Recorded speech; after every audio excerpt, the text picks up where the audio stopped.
서울 외곽 신도시의 주택가는 명절을 앞두고 분주했습니다.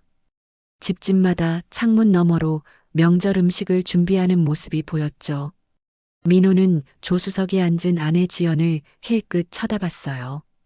지연의 손은 무릎 위에서 가방 끈을 꽉 쥐고 있었습니다. 괜찮아. 어머니가 다 준비해 놓으셨을 거야. 민호가 애써 밝은 목소리로 말했지만 지연의 표정은 여전히 굳어 있었어요. 오늘은 특별한 날이었습니다. 지연의 남동생 결혼을 앞두고 사돈댁이 처음 인사를 오기로 한 날이었죠. 두 사람 모두 긴장하지 않을 수 없었어요. 차는 곧 시댁 앞에 멈춰 섰습니다. 현관문을 열자 구수한 된장찌개 냄새가 코끝을 자극했어요. 부엌에서는 시어머니 이정순이 앞치마를 두른 채 분주히 움직이고 있었습니다. 어머니, 저희 왔어요.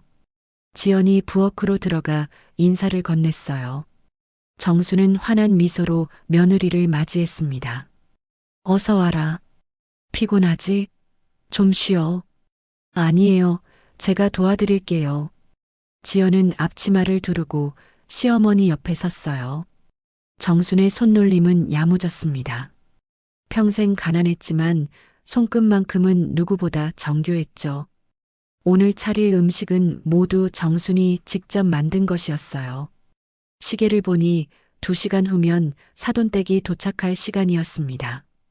민호는 거실 소파에 앉아 멍하니 천장을 올려다봤어요. 가슴 한쪽이 무거웠습니다. 사실 그는 오늘이 달갑지 않았어요. 지연의 남동생이 결혼하면서 처음 만난 사돈댁 장모는 첫인상부터 예사롭지 않았죠. 고급 백화점에서나 볼 법한 옷차림에 말투는 도시 사람 특유의 날카로움이 섞여 있었어요. 무엇보다 눈빛이 사람을 훑어보는 방식이 불편했습니다. 민호야, 상 좀 내와라. 어머니의 목소리에 민호는 정신을 차렸어요. 그는 부엌으로 가서 음식이 담긴 큰 쟁반을 받아들었습니다. 거실 테이블 위로 하나씩 음식이 올려졌죠. 전, 나물, 조림, 찌개까지. 화려하진 않지만 정성이 가득 담긴 상이었어요. 오후 2시 초인종이 울렸습니다. 지연이 황급히 앞치마를 벗고 현관으로 달려갔어요. 문을 열자 박영숙이 남편과 함께 서 있었습니다. 영숙은 크림색 트렌치 코트에 명품 핸드백을 들고 있었죠. 그녀의 시선은 현관부터 거실까지 천천히 훑고 지나갔어요. 어서 오세요. 안으로 들어오세요. 지연이 공손하게 인사했지만 영숙은 짧게 고개만 끄덕였습니다. 정순이 거실로 나와 두 손을 모으고 인사했어요. 어서 오세요. 멀리서 오시느라 고생 많으셨어요. 네, 안녕하세요. 영숙의 대답은 무척 건조했습니다. 그녀는 거실 소파에 앉으며 테이블 위 음식들을 내려다봤어요. 표정엔 미묘한 실망이 스쳤죠. 식사 준비했으니 드시면서 편하게 이야기 나눠요. 정순이 웃으며 말했지만 영숙은 별다른 반응이 없었어요. 민호는 그 모습을 보며 주먹을 꽉 쥐었습니다. 식사가 시작됐어요. 처음엔 조용했습니다. 하지만 영숙은 곧 입을 열었죠. 이 나물은 뭔가 간이 좀 세네요. 분위기가 순식간에 얼어붙었어요. 정수는 잠시 멈칫했지만 곧 웃음을 지었습니다. 제가 입맛이 좀 강해서 그럴 수 있어요. 죄송합니다. 아, 괜찮아요. 그냥 제 입맛이 까다로운 거겠죠. 영숙의 말투엔 가시가 돋쳐 있었어요. 지연은 수저를 든 손이 떨렸고 민호는 아무 말 없이 밥만 떠먹었습니다. 식사 내내 영숙은 사소한 것들을 지적했어요. 반찬 가짓수, 그릇의 무늬, 심지어 거실 인테리어까지. 그녀의 말 한마디 한마디가 정순의 가슴을 찔렀습니다. 역시 시댁이랑은 격이 다르긴 하네요. 영숙이 작게 중얼거린 말이 식탁 위로 떨어졌어요. 정순의 숟가락이 그릇에 부딪히며 소리를 냈습니다. 지연은 눈시울이 붉어졌고 민호는 이를 악물었죠. 그날 저녁 사돈댁이 돌아간 뒤 집은 무거운 침묵에 잠겼어요. 정수는 설거지를 하며 아무 말도 하지 않았습니다. 민호는 거실에서 멍하니 창밖을 바라봤죠. 지연은 방에 들어가 이불을 뒤집어 쓴 채 울음을 삼켰어요. 밤이 깊어갔지만 아무도 잠들지 못했습니다. 일주일 후 지연의 남동생 결혼식 날이 밝았습니다. 서울 강남의 한 웨딩홀은 이른 아침부터 하객들로 북적였어요. 민호는 정장 넥타이를 매며 거울을 봤습니다. 얼굴엔 피곤함이 역력했죠. 지연은 화장을 하면서도 손이 자꾸 떨렸어요. 오늘 또다시 박영숙을 만나야 한다는 생각에 가슴이 답답했습니다.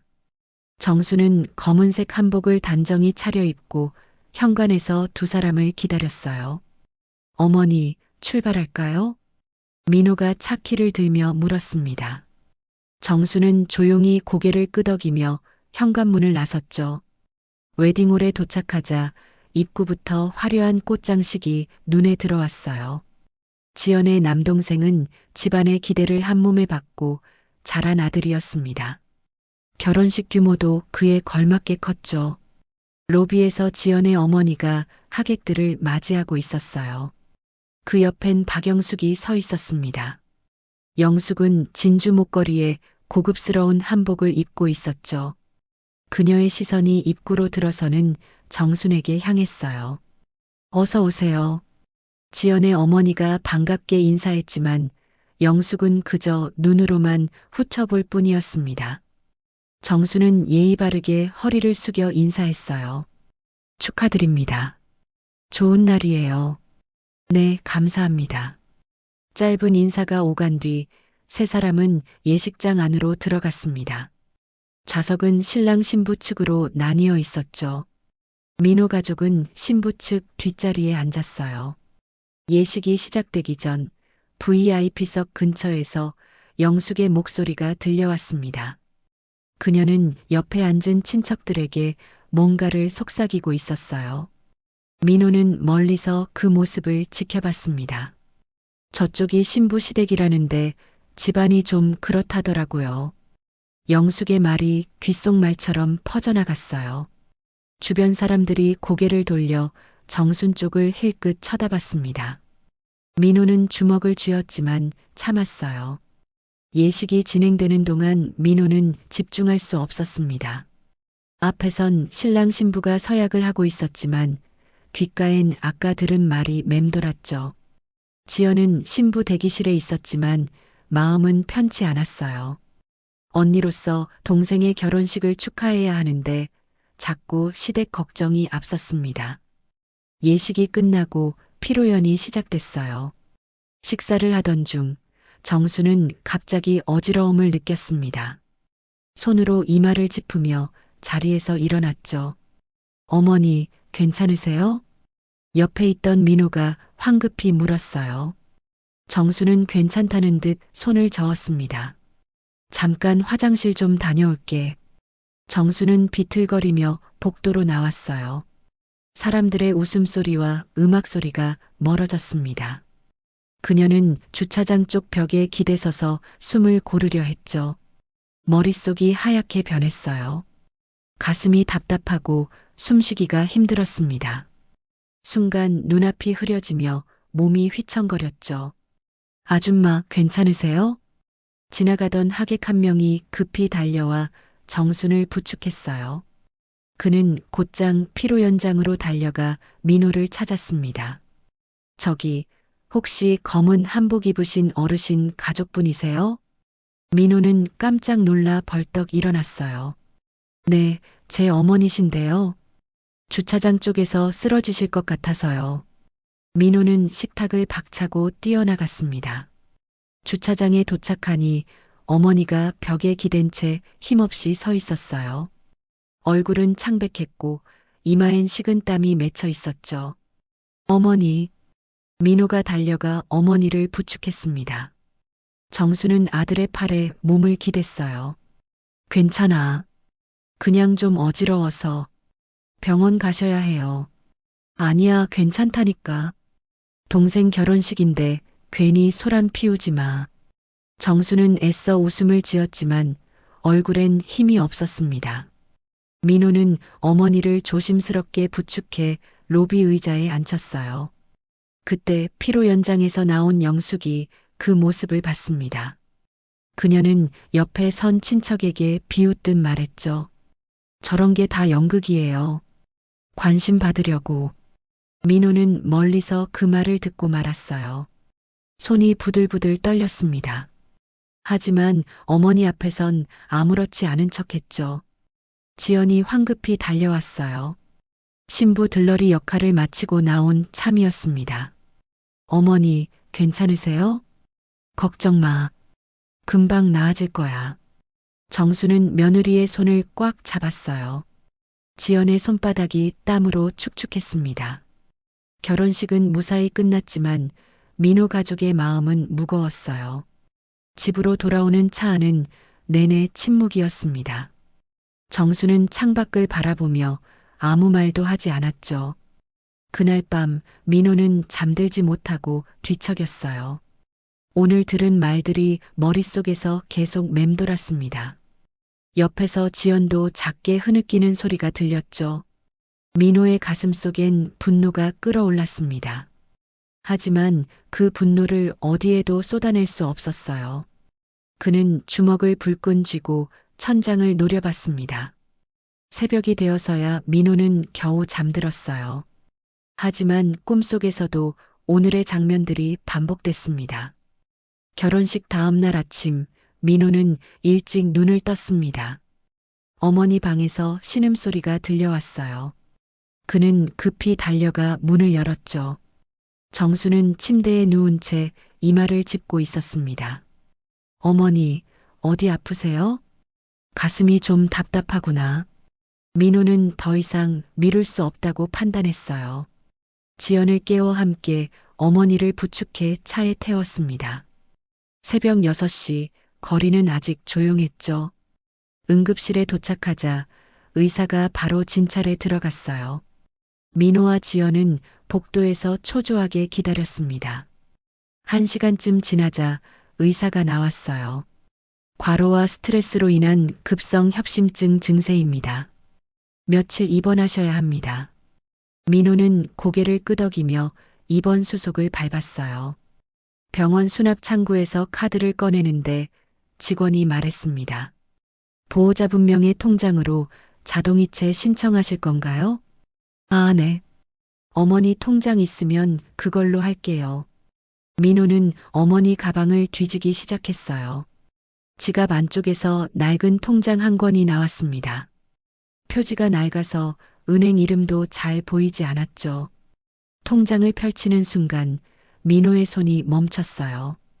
거래 내역에 이상한 메모가 적혀 있었습니다. 박영숙 남편 사업 지원금이라는 글씨였죠. 날짜를 보니 20년 전이었어요. 금액란에는 5천만 원이라는 숫자가 찍혀 있었습니다. 민호는 숨이 막혔어요. 여보, 왜 그래? 지연이 걱정스럽게 물었지만 민호는 대답하지 못했습니다. 그는 통장을 가슴에 꼭 쥐고 수납 창구를 떠났어요. 병원비를 낸 뒤 민호는 병실로 가지 않았어요. 대신 1층 카페로 향했습니다. 구석자리에 앉아 통장을 다시 펼쳤죠. 20년 전이면 자신이 대학생이던 시절이었어요. 그때 어머니는 낮엔 식당에서 밤엔 청소 일을 하며 학비를 벌었습니다. 그런 어머니가 어떻게 5천만 원이라는 큰 돈을 누군가에게 빌려줄 수 있었을까요? 민호는 통장 사본을 요청해 출력했어요. 손에 든 종이를 보며 한참을 생각에 잠겼습니다. 머릿속엔 결혼식 날 들었던 영숙의 말이 떠올랐죠. 가난한 시댁. 그 말이 귓가를 맴돌았어요. 민호는 주먹을 불끈 쥐었습니다. 병실로 돌아가자 정수는 링거를 맞으며 누워 있었어요. 지연이 옆에 앉아 어머니 손을 잡고 있었죠. 민호야, 왔니? 네, 어머니. 좀 어때요? 괜찮아. 약 맞으니까 좀 나은 것 같아.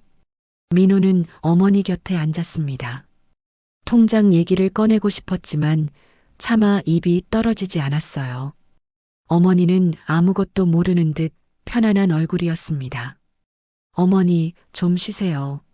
저희는 잠깐 나갔다 올게요. 민호는 지연과 함께 병실을 나왔어요. 복도 끝 창가에서 그는 통장 사본을 지연에게 건넸습니다. 이것 좀 봐. 지연은 종이를 받아들었어요. 눈을 크게 뜨더니 손이 떨리기 시작했습니다. 이게 우리 어머니 남편 이름인데. 맞아. 박영숙 남편한테 어머니가 돈을 빌려준 거야. 지연은 말문이 막혔어요. 자신도 몰랐던 사실이었습니다. 20년 전이면 그때 우리 집이 힘들 때였어. 지연의 목소리가 떨렸어요. 그녀도 어렴풋이 기억했습니다. 어릴 적 아버지 사업이 어려워져 집안이 위태로웠던 때를요. 그런데 갑자기 상황이 나아졌다고 하셨어. 누군가 도와줬다고. 민호는 입술을 깨물었어요. 그 누군가가 바로 어머니였던 겁니다. 내가 집에 가서 어머니 방 좀 뒤져볼게. 뭔가 더 있을 것 같아. 민호는 서둘러 집으로 향했어요.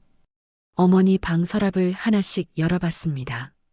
옷가지 사이, 오래된 사진첩 뒤편, 이불장 깊숙한 곳까지 마침내 낡은 나무 상자 하나를 발견했어요. 뚜껑을 여니 편지 봉투 몇 장이 들어 있었습니다. 그중 한 장을 꺼내 펼쳤죠. 어머니의 필체였어요. 민호에게라고 적힌 편지였습니다. 아들아, 내가 이 편지를 읽을 때쯤이면 아마 많은 것을 알게 되었을 거야. 엄마는 평생 남을 돕는 게 기쁨이었단다. 그게 돈이든 마음이든 말이야. 20년 전 그분을 도운 건 당연한 일이었어.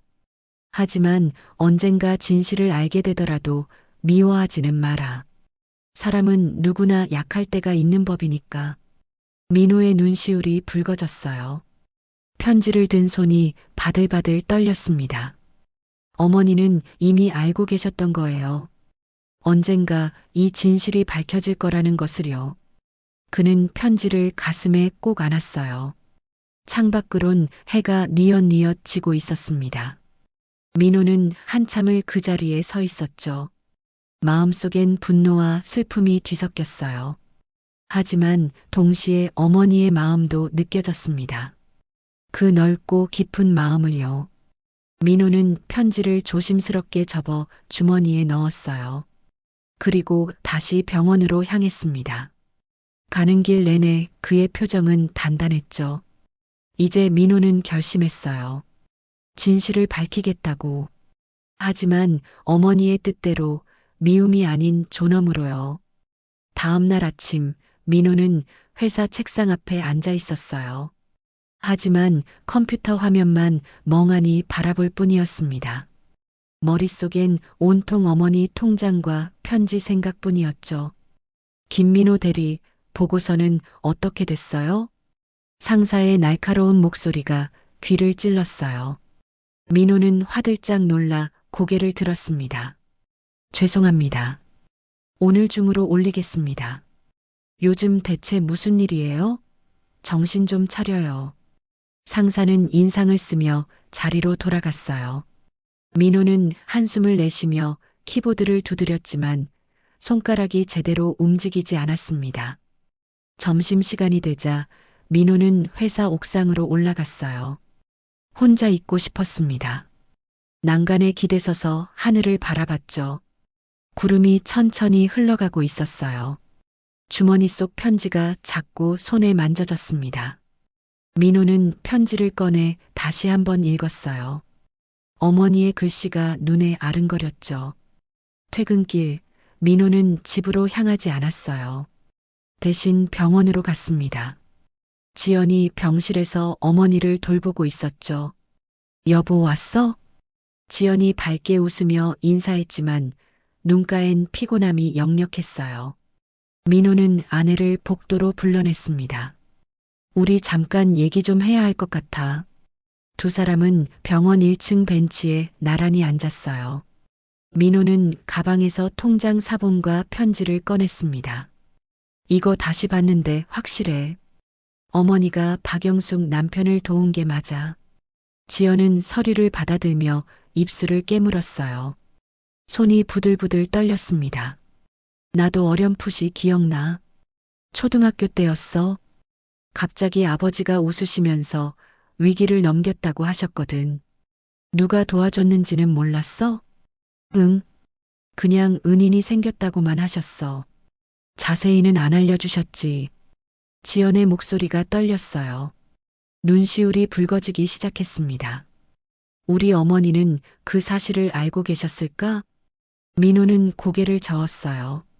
아마 모르실 거야. 시어머니가 도와줬다는 걸 알았으면 이렇게 대하진 않았겠지. 지연은 두 손으로 얼굴을 감쌌어요. 어깨가 들썩이며 흐느끼기 시작했습니다. 미안해, 여보. 내가 친정일로 당신네 집안이. 아니야. 당신 잘못 아니야. 민호는 아내를 꼭 안아줬어요. 하지만 자신의 가슴 속에도 분노가 치밀어 올랐습니다. 집에 돌아온 뒤 지연은 친정에 전화를 걸었어요. 전화벨이 여러 번 울린 끝에 박영숙이 받았습니다. 어머니, 저예요. 응, 무슨 일이야? 영숙의 목소리는 여전히 차가웠어요. 지연은 용기를 내 물었습니다. 어머니, 20년 전에 아버지 사업 힘드실 때 누가 도와주셨어요? 순간 전화 너머가 조용해졌어요. 영숙은 잠시 침묵하다가 대답했습니다. 왜 그런 걸 갑자기 물어? 그냥 궁금해서요. 과거는 과거야. 굳이 알 필요 없잖니. 영숙은 퉁명스럽게 말하고는 전화를 끊어버렸어요. 지연은 멍하니 전화기를 내려다봤습니다. 그날 밤 민호는 잠들지 못하고 책상 앞에 앉았어요. 노트북을 켜고 법원 전자민원 사이트에 접속했습니다. 옛날 금융거래 기록을 열람할 수 있다는 걸 알아냈죠. 다음 날 아침 민호는 회사에 반차를 냈어요. 그리고 법원 서류 보관소로 향했습니다. 건물 안은 서류 냄새가 가득했어요. 창구 직원에게 신청서를 제출했습니다. 1시간을 기다린 끝에 오래된 파일이 나왔어요. 민호는 떨리는 손으로 서류를 펼쳤습니다. 거기엔 명확히 적혀 있었어요. 채권자 이정순, 채무자 박영숙 남편, 금액 5천만 원. 날짜와 서명까지 또렷했습니다. 민호는 그 서류를 복사해 봉투에 담았어요. 가슴이 두근거렸습니다. 이제 증거는 확실했죠. 차에 올라탄 민호는 한동안 핸들을 쥔 채 앉아 있었어요. 깊은 한숨이 나왔습니다. 창밖으론 사람들이 바쁘게 오가고 있었죠. 민호는 서류 봉투를 조수석에 내려놓았어요. 그리고 시동을 걸었습니다. 이제 더 이상 망설임은 없었어요. 병원으로 돌아가는 길, 민호는 라디오를 켰어요. 잔잔한 음악이 흘러나왔습니다. 하지만 그의 머릿속은 복잡했죠. 어떻게 말해야 하지? 어머니 앞에서 이 얘기를 꺼내야 하나? 민호는 여러 가지 생각에 휩싸였어요. 하지만 한 가지는 확실했습니다. 진실은 반드시 밝혀져야 한다는 것이었죠. 병실에 도착하자 어머니는 침대에 앉아 창밖을 보고 계셨어요. 지연이 과일을 깎아드리고 있었습니다. 민호야, 왔니? 네, 어머니. 좀 어때요? 많이 나았어. 내일 퇴원해도 된대. 정순의 얼굴엔 미소가 번졌어요. 민호는 그 미소를 보며 가슴이 먹먹해졌습니다. 어머니는 아무것도 모르고 계셨어요.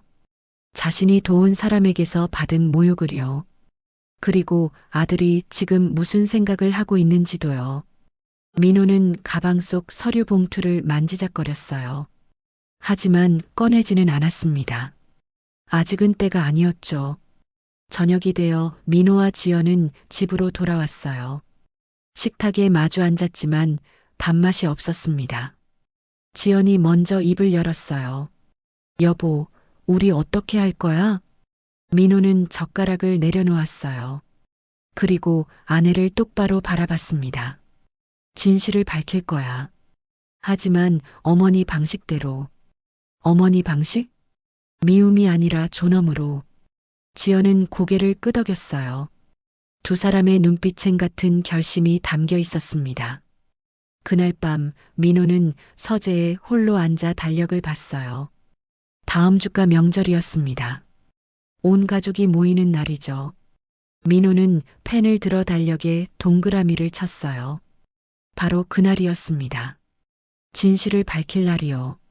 창밖엔 별이 총총히 빛나고 있었어요. 민호는 깊은 숨을 내쉬며 눈을 감았습니다. 명절 당일 하늘은 맑게 겠습니다. 민호는 이른 아침부터 일어나 정장을 차려입었어요. 거울 앞에 선 그의 표정은 단단했습니다. 오늘은 모든 것이 결정되는 날이었죠. 지연은 부엌에서 음식을 준비하고 있었어요. 손은 바쁘게 움직였지만 마음은 불안했습니다. 냄비 뚜껑을 여는 손이 자꾸 떨렸죠. 정수는 방에서 한복을 꺼내 입고 있었어요. 퇴원한 뒤 건강이 많이 좋아졌습니다. 거울을 보며 옷깃을 매만지는 모습이 평온해 보였죠. 어머니, 준비 다 되셨어요? 민호가 방문을 두드리며 물었어요. 정수는 문을 열고 나왔습니다. 그래, 다 됐다.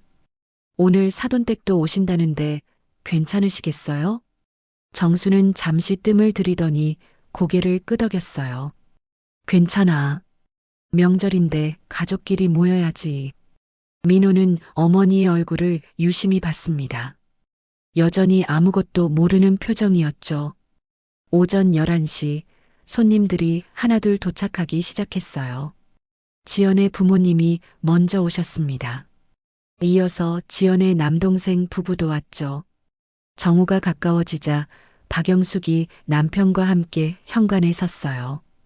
영숙은 고급스러운 한복에 진주 귀걸이를 하고 있었습니다. 민호가 문을 열자 영숙은 짧게 인사만 했죠. 어서 오세요. 민호의 목소리는 침착했어요. 하지만 주머니 속 손은 꽉 쥐어져 있었습니다. 거실엔 큰 상이 차려져 있었어요. 모두 둘러앉아 음식을 나눠 먹기 시작했습니다. 처음엔 화기애애한 분위기였죠. 하지만 영숙은 곧 불편한 표정을 지었어요. 이 김치는 좀 시지 않아요? 순간 식탁이 조용해졌습니다. 정수는 아무 말 없이 미소만 지었어요. 지연은 눈치를 보며 영숙을 쳐다봤습니다. 민호는 젓가락을 내려놓았어요. 이제 때가 됐다고 느꼈죠. 그는 자리에서 일어나 서재로 향했습니다. 잠시 후 민호는 서류 봉투를 들고 돌아왔어요. 모두의 시선이 그에게 쏠렸습니다. 민호는 조용히 식탁 위에 봉투를 내려놓았죠. 여러분께 보여드릴 게 있습니다. 영숙의 눈썹이 꿈틀거렸어요. 지연은 숨을 죽였고 정수는 고개를 갸우뚱했습니다. 민호는 봉투에서 서류를 꺼냈어요.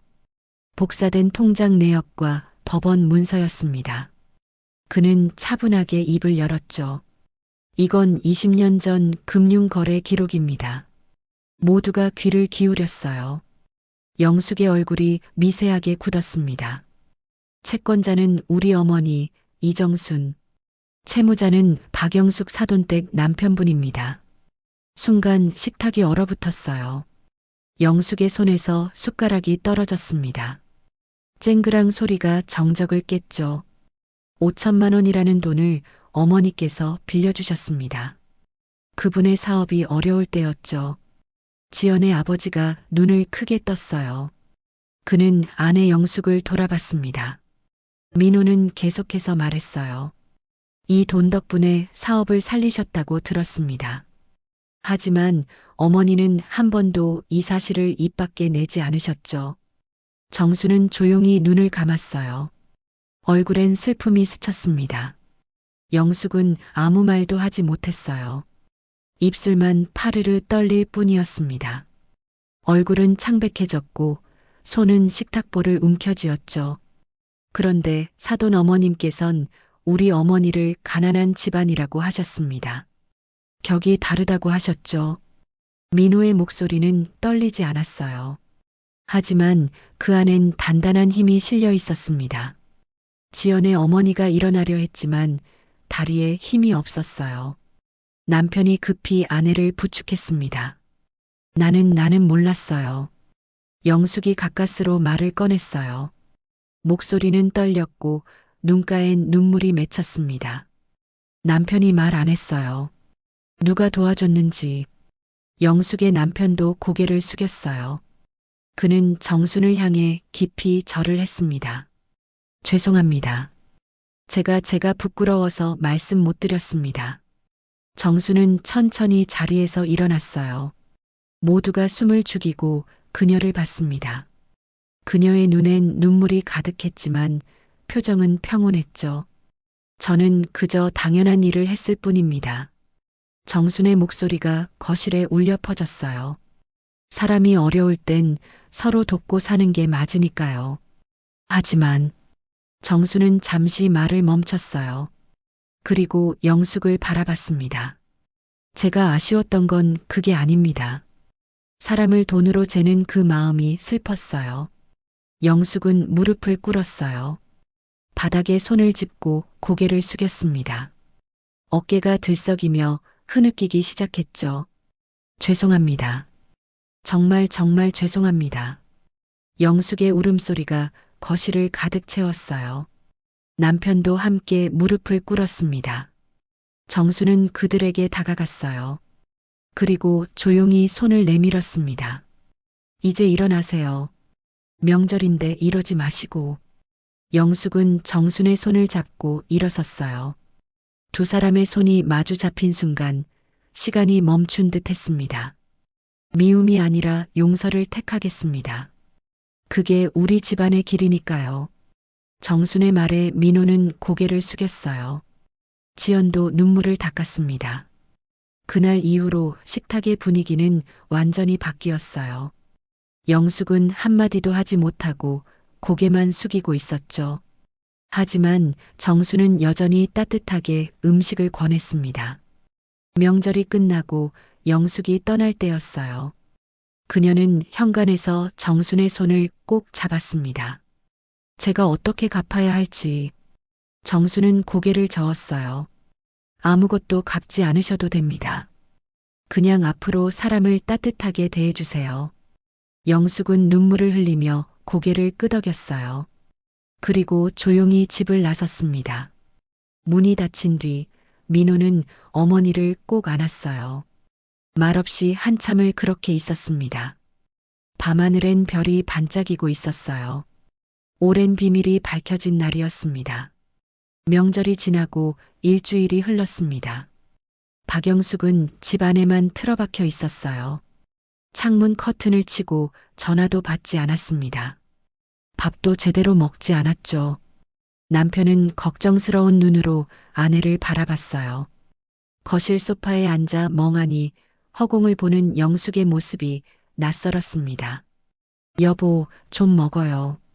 건강 상하겠어. 남편이 죽 한 그릇을 내밀었어요. 하지만 영숙은 고개를 저었습니다. 입맛이 없어요. 목소리엔 힘이 없었어요. 평소 당당하던 그녀의 모습은 온데간데 없었죠. 밤이 되자 남편은 아내 옆에 앉았어요. 한참을 침묵하다가 조심스럽게 입을 열었습니다. 당신이 왜 그분께 빚진 걸 숨겼어요? 영숙은 눈을 감았어요. 눈물이 볼을 타고 흘러내렸습니다. 부끄러웠어요. 가난한 사람한테 도움받았다는 게. 남편은 고개를 저었어요. 가난이 부끄러운 게 아니잖아요. 사람의 마음이 귀한 거지. 알아요. 이제는 너무 늦게 알았어요. 영숙은 두 손으로 얼굴을 가렸어요. 어깨가 들썩이며 울음이 터져 나왔습니다. 평생 쌓아온 자존심이 무너지는 순간이었죠. 그날 밤 영숙은 잠들지 못하고 창밖을 바라봤어요. 어둠 속에 불빛들이 깜빡이고 있었습니다. 가슴 속엔 후회와 부끄러움이 가득했죠. 며칠이 더 지났습니다. 어느 날 오후 초인종이 울렸어요. 남편이 문을 열자 정순이 서 있었습니다. 손엔 작은 화분을 들고 있었죠. 어서 오세요. 남편은 당황하며 정순을 맞이했어요. 영숙은 거실 소파에 앉아 있다가 화들짝 놀라 일어섰습니다. 안녕하세요. 괜찮으시면 잠깐 들어가도 될까요? 정순의 목소리는 여전히 부드러웠어요. 영숙은 고개를 끄덕이며 급히 자리를 정리했습니다. 두 사람은 거실에 마주 앉았어요. 테이블 위엔 정순이 가져온 화분이 놓였습니다. 작은 다육식물이 담긴 예쁜 화분이었죠. 이걸 왜? 영숙이 떨리는 목소리로 물었어요. 정수는 미소를 지었습니다. 선물이에요. 물 자주 안 줘도 잘 자라요. 강한 식물이죠. 영숙은 화분을 바라보다가 고개를 숙였어요. 눈물이 뚝뚝 떨어졌습니다. 한동안 아무 말도 하지 못했어요.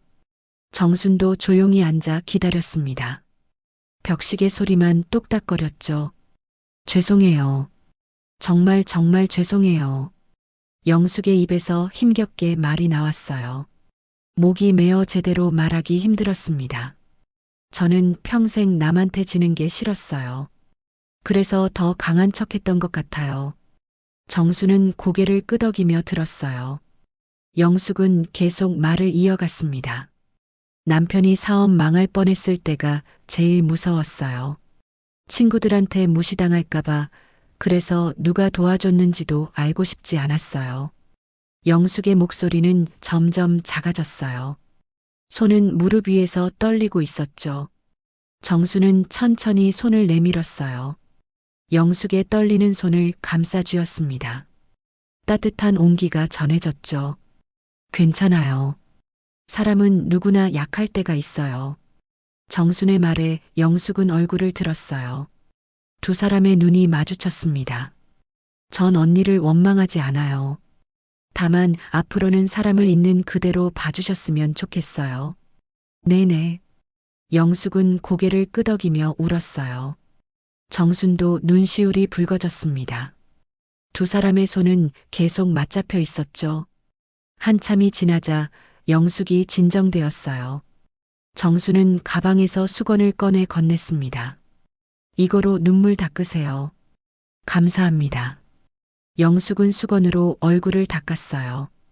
붉게 부은 눈이 드러났습니다. 정수는 자리에서 일어났어요. 이제 가봐야겠어요. 저녁 준비해야 해서요. 잠깐만요. 영숙이 급히 정순을 붙잡았어요. 제가 뭘 해드리면 될까요? 정수는 잠시 생각하다가 말했어요. 그냥 행복하세요. 그게 제일 좋은 거예요. 영숙은 다시 눈물을 흘렸어요. 정수는 그녀의 어깨를 토닥였습니다. 현관까지 배웅을 나온 영숙은 정순이 멀어질 때까지 서 있었어요. 그 뒷모습을 보며 가슴이 먹먹했습니다. 지금껏 살면서 이런 마음은 처음이었죠. 집으로 돌아온 영숙은 화분을 창가에 놓았어요. 햇빛이 들어오는 자리였습니다. 작은 다육식물의 잎이 햇살에 반짝였죠. 남편이 다가와 아내의 어깨를 감싸 안았어요. 이제 좀 나아진 것 같아요? 네, 많이요. 영숙은 처음으로 편안한 미소를 지었어요. 무너진 자존심 대신 뭔가 새로운 것이 마음속에 자라나고 있었습니다. 그날 밤 영숙은 일기장을 펼쳤어요. 오랜만에 펜을 들어 글을 썼습니다. 오늘 진짜 어른을 만났다. 용서하는 법을 배웠다. 나도 이제부터 사람을 다르게 보려 한다. 글씨는 떨렸지만 마음은 단단했어요. 영숙은 일기장을 덮고 불을 껐습니다. 창밖엔 달이 떠 있었어요. 밤하늘이 유난히 맑았습니다. 영숙은 처음으로 마음이 편안해진 채 잠들었죠. 옆방에서 남편도 조용히 미소 지었어요. 오랜만에 아내가 평온한 얼굴로 잠드는 모습을 봤습니다. 그 순간 두 집안 사이의 오랜 벽이 무너졌어요. 미움과 자존심 대신 용서와 이해가 자리 잡았습니다. 새로운 관계가 시작되는 밤이었죠. 석 달이 흘렀습니다. 봄바람이 불어오는 어느 토요일 아침이었어요. 민호는 공사 현장 앞에 서서 건물을 올려다봤습니다. 3층짜리 하얀 건물이 햇살을 받아 빛나고 있었죠. 입구 위엔 큰 간판이 걸려 있었어요. 정순 요양센터라는 글씨가 선명했습니다. 민호는 간판을 보며 깊은 숨을 들이마셨어요. 드디어 완성됐네요. 옆에 선 지연이 남편의 팔을 잡았어요. 그녀의 눈엔 기쁨과 뿌듯함이 가득했습니다. 어머니가 보시면 좋아하실 거예요. 그러게. 오늘 데려와 드려야겠어. 두 사람은 손을 꼭 잡고 건물 안으로 들어갔어요. 로비는 깨끗하게 정리되어 있었습니다. 따뜻한 색의 벽지와 편안한 소파가 놓여 있었죠. 복도를 따라 걸으니 넓은 식당이 나왔어요. 창문 너머로 작은 정원이 보였습니다. 화단엔 봄꽃들이 피어나기 시작했죠. 이쪽은 물리치료실이고 저쪽은 휴게실이에요. 시설 관리자가 안내하며 설명했어요. 민호는 하나하나 꼼꼼히 둘러봤습니다. 오후가 되자 개소식이 시작됐어요. 입구엔 축하 화환들이 줄지어 서 있었습니다. 동네 주민들과 요양보호사들이 하나둘 모여들었죠. 정순도 민호와 함께 도착했어요. 건물을 보는 순간 그녀는 입을 가렸습니다. 이게 다 무슨 일이니? 어머니 이름으로 만든 요양센터예요. 민호가 어머니의 손을 이끌며 말했어요. 정순의 눈에 눈물이 맺혔습니다. 내 이름을? 네. 어머니의 마음을 이어가고 싶었어요. 정순은 아들을 꼭 껴안았어요. 가슴이 벅차올랐습니다. 현관 앞엔 현수막이 걸려 있었어요. 서로를 돌보는 마음으로라는 문구가 바람에 흔들렸습니다. 정수는 그 글귀를 오래 바라봤죠.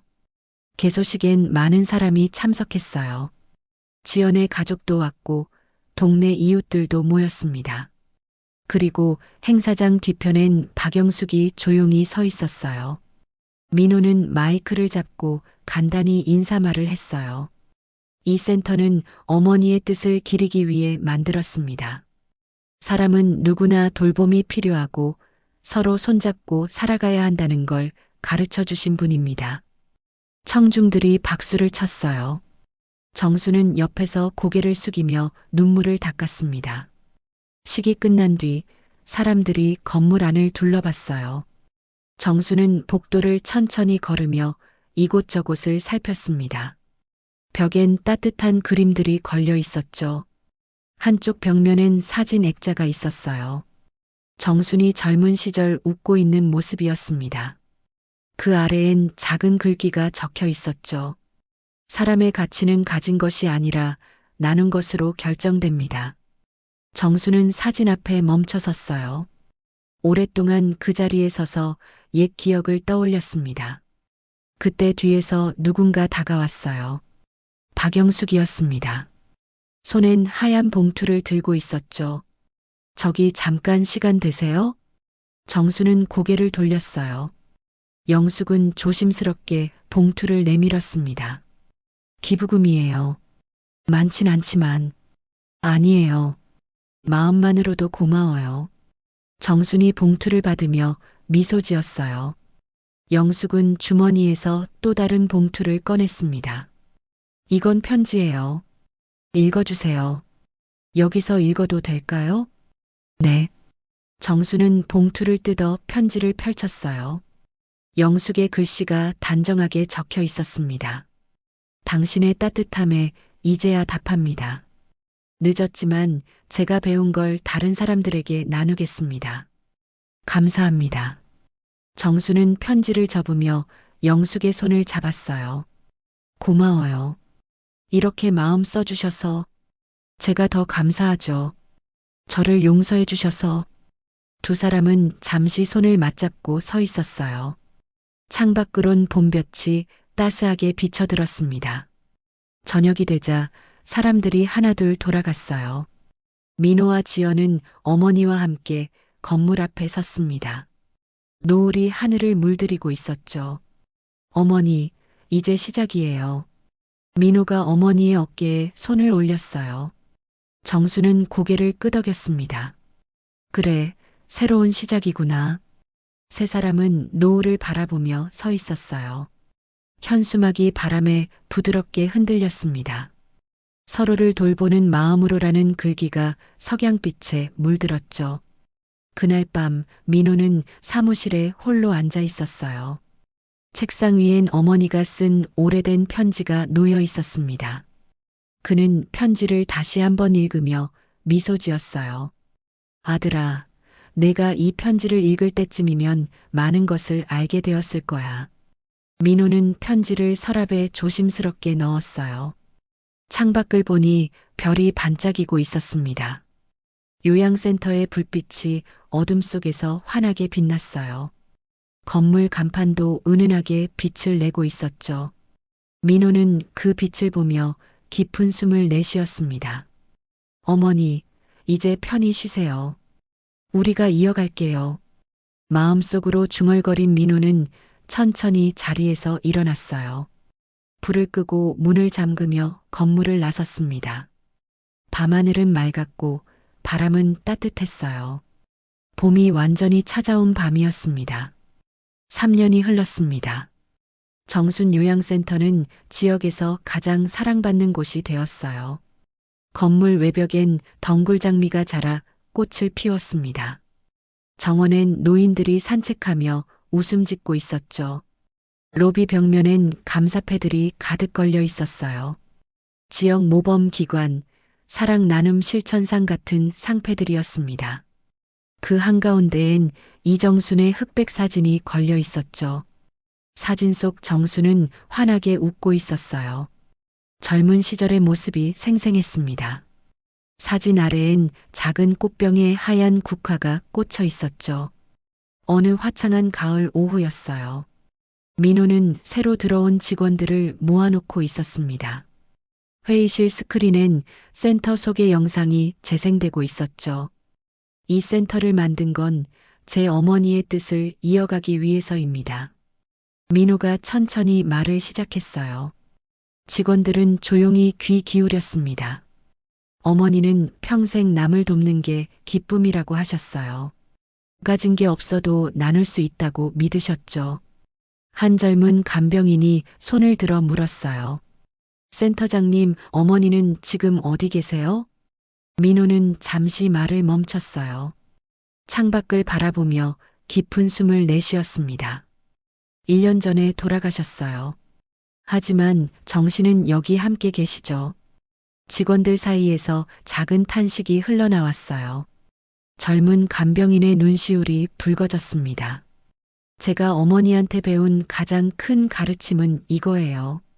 사람의 가치는 지위나 재산이 아니라 마음에 있다는 것. 민호의 목소리가 떨렸어요. 하지만 단단한 힘이 담겨 있었습니다. 회의가 끝나고 직원들이 돌아간 뒤 민호는 로비로 나왔어요. 어머니 사진 앞에 섰습니다. 한참을 그렇게 서서 사진을 바라봤죠. 어머니, 잘하고 있는 거 맞죠? 혼잣말처럼 중얼거렸어요. 사진 속 어머니는 여전히 미소 짓고 있었습니다. 그때 입구문이 열리며 지연이 들어왔어요. 손엔 따뜻한 커피 2잔을 들고 있었습니다. 여보, 여기 있었네. 지연이 민호 옆에 섰어요. 두 사람은 나란히 사진을 바라봤습니다. 오늘도 어머니 생각나네요. 매일 생각나죠. 특히 이럴 때 민호가 커피를 받아들며 말했어요. 지연은 남편의 손을 꼭 쥐었습니다. 복도 저편에서 웃음소리가 들려왔어요. 환자들이 물리치료실에서 운동하는 소리였습니다. 그 소리가 건물 전체에 따뜻하게 퍼졌죠. 창밖으론 노을이 지고 있었어요. 하늘이 주황빛으로 물들었습니다. 정원의 나무들이 바람에 살랑거렸죠. 민호는 창가로 다가가 밖을 내다봤어요. 정원 벤치에 박영숙이 앉아 있었습니다. 그녀는 요양센터에서 자원봉사를 하고 있었어요. 3년 동안 영숙은 한 번도 빠지지 않고 찾아왔습니다. 환자들의 말벗이 되어주고 청소를 돕고 식사를 나르기도 했죠.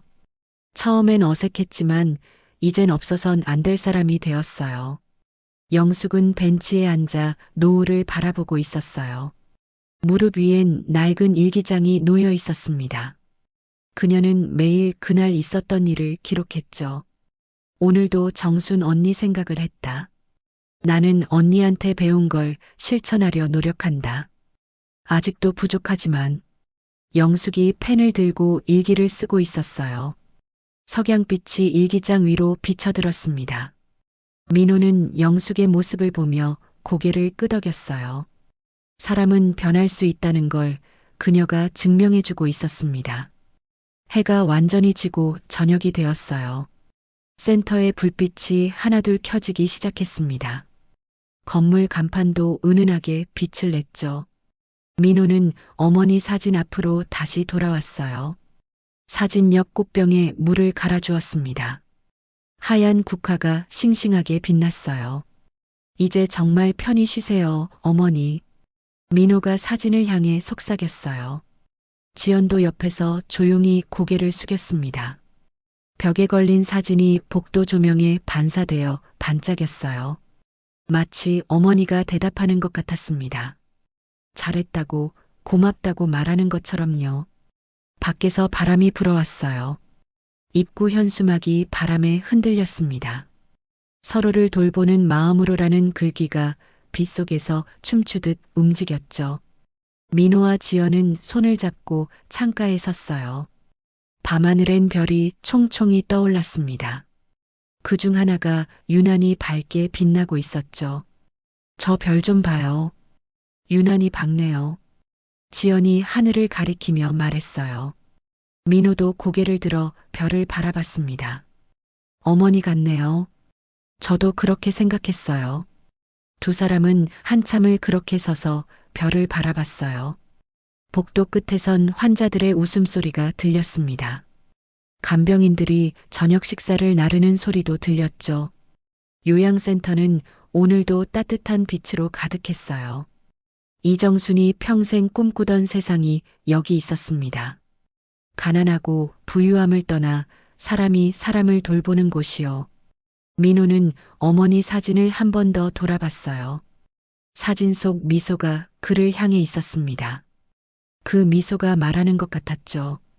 사람은 결국 마음으로 기억된다고, 나눈 만큼 돌아온다고, 용서한 만큼 자유로워진다고.